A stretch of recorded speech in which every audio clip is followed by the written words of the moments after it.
Hello बच्चों, कैसे हैं आप लोग। आज हम अपनी इस वीडियो में पढ़ने वाले हैं कॉम्प्लेक्स नंबर का वीडियो नंबर 01। ये बहुत बेसिक वीडियो होने वाला है जिसमें हम कॉम्प्लेक्स नंबर की डेफिनेशंस के बारे में रीड करेंगे। कॉम्प्लेक्स नंबर की रिक्वायरमेंट क्यों हुई, क्योंकि अब तक हमने 10th क्लास में सिर्फ रियल नंबर पढ़ा था।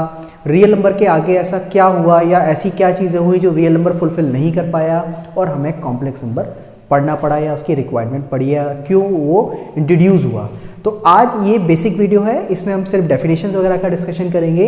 इससे आगे आने वाली वीडियोस में हम जो हमारी एनसीईआरटी है, जो हमारी कोर्स बुक है, उससे क्वेश्चंस लेंगे और जो हमारी साइड बुक है आर.डी. शर्मा या और बुक्स हैं उनसे क्वेश्चंस लेंगे। तो चलिए आज की अपनी वीडियो को स्टार्ट करते हैं। देखिए, इससे पहले हमने रियल नंबर पढ़ा और रियल नंबर वो नंबर होता था जो नंबर लाइन पे एक पोजीशन रखता था, मतलब उसका एक प्लेस होता था नंबर लाइन के ऊपर। और नंबर लाइन क्या थी? वो लाइन जो माइनस इनफाइनाइट से प्लस इनफाइनाइट तक रन कर रही थी और उसके मिड में जो होता था वो जीरो होता था। मतलब दुनिया का कोई भी नंबर है जो रियल है वो नंबर लाइन पे एक प्लेस रखेगा, चाहे वो रैशनल होगा और वो चाहे इरेशनल होगा। यहां तक तो ठीक था, सारी चीजें हो रही थी, बट कुछ ऐसी इक्वेशंस आई जिनको सॉल्व करना इस नंबर के जो रियल नंबर है उसके बस में था ही नहीं। जैसे फॉर एग्जांपल आप लीजिए, एग्जांपल के लिए x² + 1 = 0। अब x² + 1 = 0 आप देखें तो ये x² = -1 हो गया। अब ऐसा कोई रियल नंबर एग्जिस्ट ही नहीं करता है कि अगर उसका स्क्वायर किया जाए और स्क्वायर करने पे हमें उसकी वैल्यू -1 आए। मतलब रियल नंबर का, आप किसी भी रियल नंबर का स्क्वायर करेंगे तो या तो वैल्यू आपको पॉजिटिव मिलने वाली है या ज्यादा ज्यादा जीरो मिलने वाली है। अगर x की वैल्यू जीरो होगी तो कभी नेगेटिव नहीं मिलेगी। एक क्वेश्चन इसने राइज किया। एक और चीज था, हमने 10th क्लास में पढ़ा था कि ax² + bx + c = 0 है। और जब हम इसका डिस्क्रिमिनेंट निकालते थे d = b² - 4ac और वो अगर कैसे भी करके लेस देन 0 आ जाता था तो उस केस में हम बोलते थे कि भाई इसके रूट जो है वो इमेजिनरी है और उनको इस क्लास में नहीं निकाला जा सकता। तो ऑब्वियसली बात है, जो एक क्लास में नहीं निकाला जा सकता तो नेक्स्ट क्लास में कुछ एक्सटेंड करके उसे पढ़ाया जा सकता है, निकाला जा सकता है। उसी का एक्सटेंशन हम पढ़ने वाले हैं, वो है कॉम्प्लेक्स नंबर। देखिए, कॉम्प्लेक्स नंबर अंडर रूट के अंदर जो नेगेटिव था, क्योंकि आप अगर इस इक्वेशन को देखें और थोड़ा सा सॉल्व करें तो x = √-1 आएगा और ये अंडर रूट में -1 हम सॉल्व नहीं कर पा रहे थे। इसी सॉल्यूशन को निकालने के लिए कॉम्प्लेक्स नंबर आया और कॉम्प्लेक्स नंबर में हमने इंट्रोड्यूस किया एक चीज, आयोटा। आयोटा था क्या? आयोटा जो था वो √-1 के बराबर था। मतलब i √-1 और अगर हम इसका स्क्वायर कर दें, यानी i स्क्वायर कर दें तो हमें -1 दे देता था। यानी i √-1, ये हमने आयोटा को इंट्रोड्यूस कर दिया इसमें और इसकी वजह से हमारी बहुत सारी चीजें शॉर्ट आउट हो गई। जैसे हमें √-4 का स्क्वायर रूट निकालना है तो हम कैसे निकालेंगे? ऐसे लिख लेंगे 4 × -1 और -1 की जगह हम आयोटा स्क्वायर पुट कर देंगे। आयोटा स्क्वायर यानी कि इसका आंसर आएगा 2i। तो अल्टीमेटली ये आयोटा की वजह से एक रिलीफ मिल गया कि अंडर रूट में हम किसी नंबर को सॉल्व कर सकते हैं। ये हमें आयोटा ने पावर दी थी। इस आयोटा की वजह से एक और हमारा नंबर इंट्रोड्यूस हुआ, कॉम्प्लेक्स नंबर। और वो कॉम्प्लेक्स नंबर को रिप्रेजेंट जो हम करते हैं वो रिप्रेजेंट करते हैं z = a + ib, जहां पे a and b are belongs to real number. मतलब a और b जो हैं वो रियल नंबर है, बट ये जो नंबर है a + ib ये एक कॉम्प्लेक्स नंबर है। तो थोड़ा सा और डिस्कशन करते हैं कॉम्प्लेक्स नंबर का। देखिए, मींस एक ऐसा नंबर जिसको हमने z = a + ib बोला। इस टाइप का जो नंबर है, इस फॉर्म में जो नंबर लिखा हुआ है, उस नंबर को हमने कॉम्प्लेक्स नंबर बोला। इसमें दो पार्ट होते हैं, ये रियल पार्ट और इमेजिनरी पार्ट, इन दोनों पार्ट से मिलके बना है। मतलब रियल पार्ट इसका a होगा और इमेजिनरी पार्ट इस नंबर का b होगा। रियल पार्ट रियल क्यों है? क्योंकि उसके साथ आयोटा नहीं है, और इमेजिनरी पार्ट इमेजिनरी क्यों है? क्योंकि उसके साथ आयोटा है। जैसे एक एग्जांपल ले लेते हैं हम। एक एग्जांपल लिया, z = 3 + 4i। अब इसका हमें रियल पार्ट लिखना है, मतलब रियल पार्ट ऑफ z, तो वो हो जाएगा 3, और अगर इमेजिनरी पार्ट लिखना है, इमेजिनरी पार्ट ऑफ z हो जाएगा 4। मतलब आयोटा के साथ जो है वो इमेजिनरी पार्ट है और जो बिना आयोटा के है वो रियल पार्ट है। अब देखिए इसका मतलब क्या है कि दुनिया के जितने भी नंबर हैं सबके सब कॉम्प्लेक्स हो गए। क्यों? अगर मैं सिंपली 4 लिख दूं, सिंपली 4 लिख दूं, तो सिंपली 4 क्या है, 4 के साथ में 0 प्लस आई लिख सकता हूं, यानी कि इसमें रियल पार्ट तो 4 है और जो इमेजिनरी पार्ट है वो 0 है। यानी कि कॉम्प्लेक्स नंबर जो है तो एक्सटेंशन रियल का ही, और रियल एक्सटेंड हुआ और उसने कॉम्प्लेक्स नंबर बना दिया। यानी कि कुछ इस टाइप से कि आप थोड़ा एक ब्रैकेट बना लें, तो ये पूरा ब्रैकेट ये आपको कॉम्प्लेक्स नंबर, और उसके अंदर जो सबसेट आएगा उसको हम बोल सकते हैं कि भाई ये जो होगा ये रियल नंबर होगा, और बाकी सारे जो रियल नंबर के पार्ट्स हैं, चाहे वो रैशनल है, चाहे वो इरेशनल है, चाहे वो इंटीजर है, चाहे वो होल नंबर है, चाहे वो नेचुरल नंबर है, सब के सब इसमें आ जाएंगे। मतलब वो सारे के सारे नंबर जो रियल नंबर के पार्ट थे वो सारे के सारे कॉम्प्लेक्स नंबर हैं, क्योंकि सारे नंबर्स को हम समथिंग प्लस 0i की फॉर्म में लिख सकते हैं। तो मुझे लगता है कि हाँ, कॉम्प्लेक्स नंबर का एक डिस्कशन हो गया कि एक नंबर जिसकी हमें रिक्वायरमेंट पड़ी वो नंबर कुछ ऐसा था a प्लस IB की फॉर्म में, और इसने हमारी जो प्रॉब्लम्स थी उनको शॉर्ट आउट कर दिया। अच्छा, अब रियल नंबर क्या था? रियल नंबर तो एक ऐसा नंबर था जो एक स्ट्रेट लाइन पे आ जाता था, मतलब वन डायमेंशन था। लेकिन कॉम्प्लेक्स नंबर के साथ ऐसा नहीं था। Complex number one dimension number नहीं था, क्योंकि इसमें दो नंबर्स की रिक्वायरमेंट पड़ी। उसमें रियल पार्ट था जो रियल एक्सिस पे आएगा, और एक उसमें इमेजिनरी पार्ट था जो इमेजिनरी एक्सिस पर आएगा। जैसे हमें कोई नंबर है, फॉर एग्जांपल अब ये 3 + 4i ले लीजिए, और इस 3 + 4i को हम इंट्रोड्यूस करना चाहते हैं, मतलब इसको रिप्रेजेंट करना चाहते हैं, तो रिप्रेजेंट कैसे करेंगे? बिल्कुल वैसा ही जैसे हम कोऑर्डिनेट ज्योमेट्री में करते हैं। कोऑर्डिनेट ज्योमेट्री में x और y लेते हैं, यहाँ पे भी यही करना है। जो रियल पार्ट है उसको x एक्सिस पे लेना है, और जो इमेजिनरी पार्ट है उसको y एक्सिस पे लेना है। बस इतना होगा कि जो x एक्सिस है वो रियल एक्सिस हो जाएगी, और जो y एक्सिस है वो इमेजिनरी एक्सिस हो जाएगी। तो जरा ट्रेस कर लेते हैं। जैसे अब 3 + 4i ट्रेस करना है हमें, तो ऐसे 1 2 3 4, तो ये ऐसे करके ये 3 1 2 3 4 5, इसे 4 से, तो ये जो नंबर आएगा ये 3 + 4i देगा, ये नंबर। जैसे 3, 4 x एक्सिस में, इसको हम 3, 4 से भी रिप्रेजेंट कर सकते हैं। ये रिप्रेजेंटेशन था कॉम्प्लेक्स नंबर का। अगर इस कॉम्प्लेक्स नंबर को ओरिजिन से ज्वाइन कर दिया जाए, इसको आप ज्वाइन कर दीजिए, तो इसको ये कहलाता था इस कॉम्प्लेक्स नंबर का मॉडुलस। इसे मॉड z बोलते थे, यानी कि length of the complex number, modulus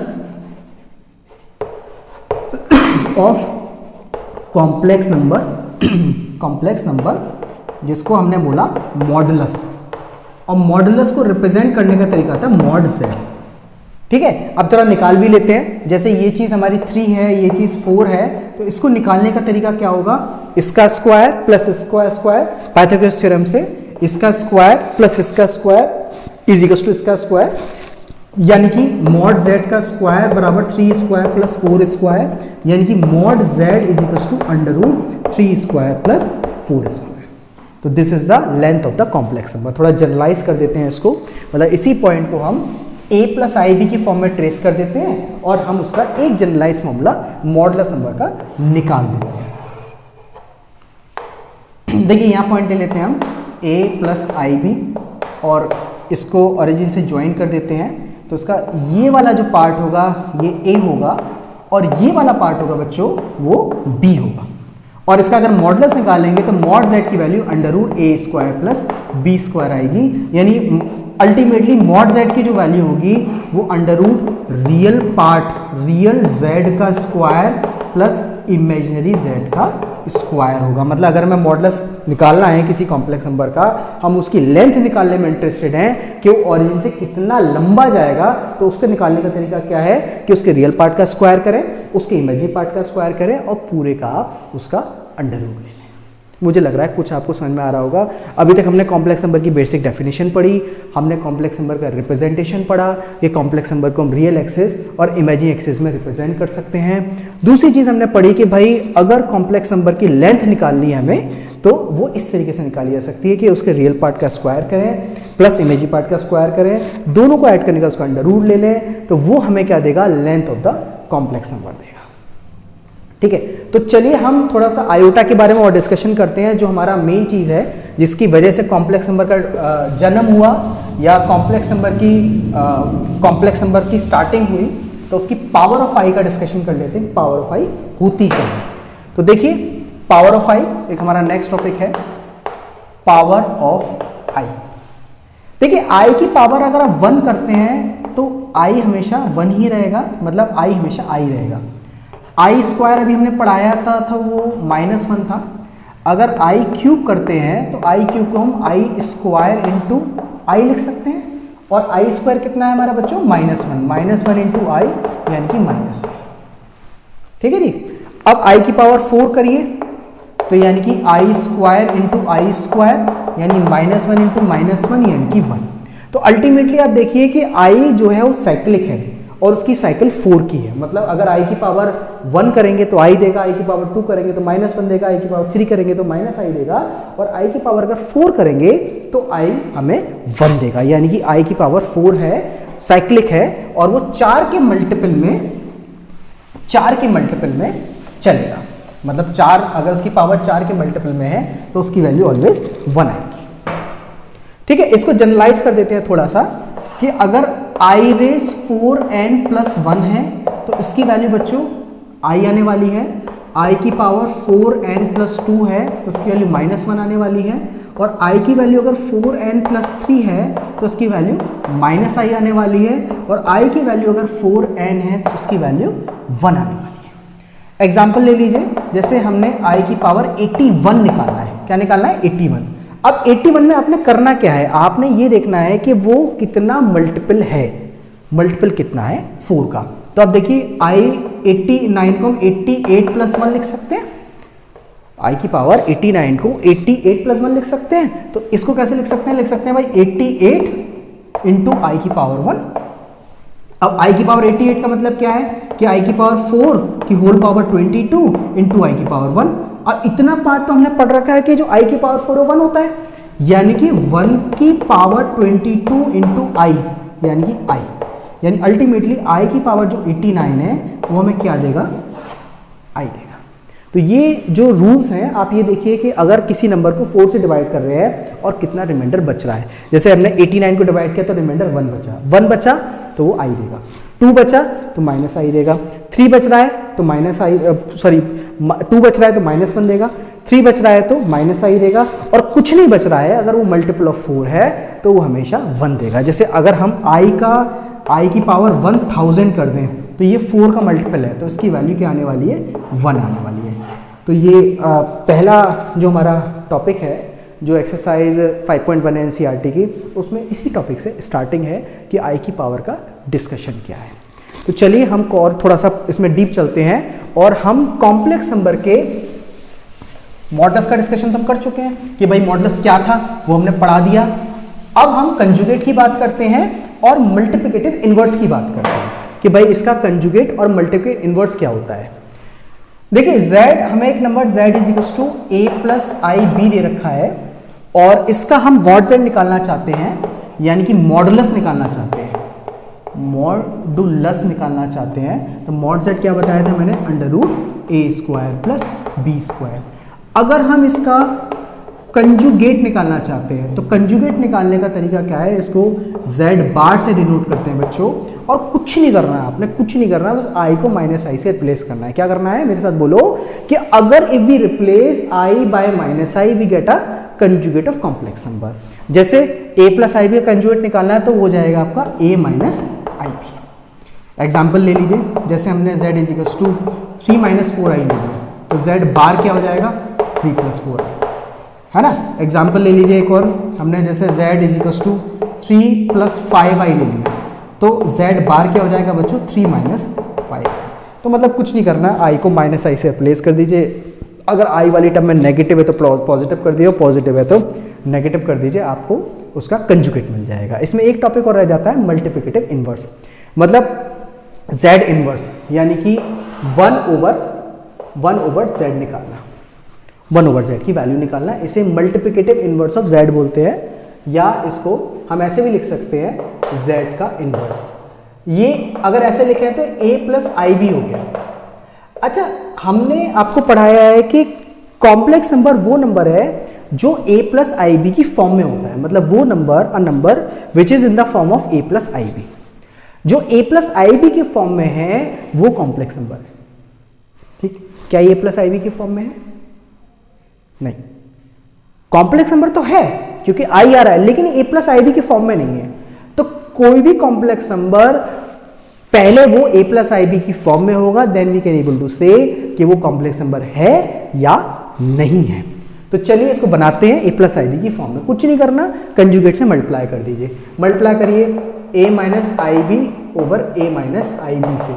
multiply करेंगे तो ये a minus i b over a square minus i square b square, i square की वैल्यू 1 होती है, अब माइनस 1 होती है, तो a minus i b over a square plus b square. Separate करिए, ये हो गया। सेपरेट करने के बाद आपका a by a square plus b square minus i b by a square plus और बी स्क्वायर, और ये आपको देगा मल्टीप्लिकेटिव इनवर्स ऑफ z। मतलब अगर हमें किसी भी नंबर का, जैसे मान लो हमारे पास कोई नंबर दे रखा है, for example 3 plus z is equal to 3 plus 4i, और हम उसका मल्टीप्लिकेटिव इनवर्स निकालना चाहते हैं, मतलब इनवर्स ऑफ z निकालना चाहते हैं, तो हम क्या करेंगे 3 बाय 3 स्क्वायर प्लस 4 स्क्वायर, मतलब रियल पार्ट का स्क्वायर प्लस इमेजिनरी पार्ट का स्क्वायर, माइनस बच्चों 4 ओवर 3 स्क्वायर प्लस 4 स्क्वायर। थोड़ा सॉल्व कर लीजिए, तो 3 by 25 minus i by 4 by 25। This is the multiplicative inverse of complex number.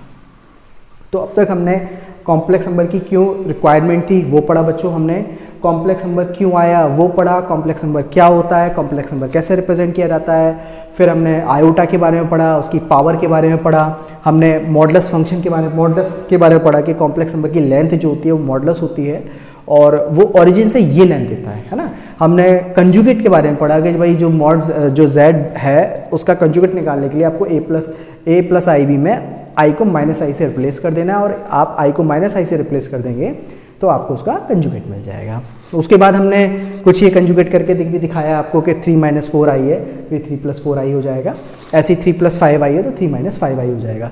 फिर हमने मल्टीप्लिकेटिव इन्वर्स निकाल के दिखाया कि अगर हम इसका इन्वर्स करते हैं, z का 1 ओवर z करते हैं, रेसिप्रोकल लेते हैं, तो क्या आएगा, वो निकल के आएगा a over a square plus b square minus i over a square plus b square and so on. तो बच्चों ये इस वीडियो में हम इतनी ही डेफिनेशंस कवर करते हैं। अब इससे आगे के क्वेश्चंस और डेफिनेशन अपनी नेक्स्ट वीडियो में कवर करेंगे। तो देखते रहिए हमारी वीडियोस को और लाइक करते रहिए। Thanks for watching, thank you so much.